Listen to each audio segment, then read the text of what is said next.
เจ้าสบายดีอันแม่ซื้ออย่างเนาะนางแกบ่แล้วแม่เลิกบ่ละดีแม่ร้องไม่งงอยู่บ้านใดหั่นน่ะมีตรงนี้อันได้ยินว่าแม่เคยใช้น้ำมักแหละมีอาการดีขึ้นเป็นอย่างแดงเนาะเป็นที่เจ็บเอ็นนี่แหละเจ็บสันหลังเจ็บสันหลังที่เชื่อหูเมาหูเดี๋ยวดีแล้วสว่างแล้ว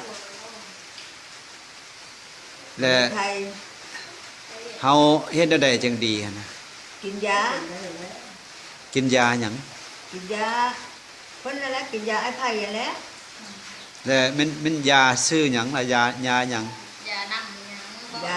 ยาน้ำจักน้ำอีหยังน้ำมันบ่ฮู้แล้วน้ำมาไหมน้ำหมักไม้เพิ่นนั่นแหละน้ำหมักไม้เนาะกินหั่นกินใช้เวลาดนปานใดจังดีกินอยู่กินสิเพิ่งแล้วเฮาบ่ได้กินดุเพราะมันบ่มีลายอันเนี้ยกินเท่าละคืนเท่าละคืนถ้าโตนี่แหละมันพออยู่แดงกินแทงขา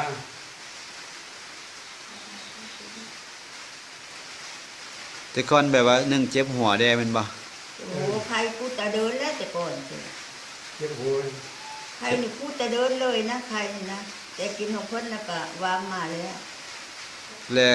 ได้ยินว่ามือก็แบบมึนอยู่เหมือนพัสกรมือก็มึนแม่ต้องเหินนั่นแหละมึนแขนหักแหละทายานั่นแหละบ่ได้มึนอย่างนี้อ่ะถือว่าเดี๋ยวนี้ดีแล้วเนาะดีแล้วหัวก็บ่เจ็บแล้วแม่นบ่มือก็ธรรมดามือก็บ่มึนแล้วเนาะบ่มึนพญาให้ตัวโตก็ออกลายอยู่แล้วเรื่องผิวพรรณได้เป็นยังไงเฮาชมเทียบเมื่อก่อนเฮาบ่ทันได้กินอันนี้กับเดี๋ยวนี้เป็นยังไงเรื่องผิวพรรณมื้อนี้ดอกหมดว่างั้นสิบ่ว่าแล้วใครอยู่กูจะเดินบ่ได้หมดแล้วว่างั้นสิมื้อนี้สิวางแล้วการเจ็บการเป็นก็มันวางเจ็บดูตรงนั้นทางนั้นเจ็บดูดีจริงเดี๋ยวนี้เรื่องพยาธิต่างๆถือว่าหายหมดเนาะพยาธิต่างๆก็ยังก็บ่หลายดอกเฮลงแล้วเวลานั้นจะโยมมีเว้าแล้วเว้าสุขโทษหลายเพิ่นมาเลยว่างั้นจะมือกินตะบิดน่ะมือลูกว่ากินตะบิดที่ออนไลน์เพิ่นน่ะก็มือนี่เฮลงแล้วผมบ่มี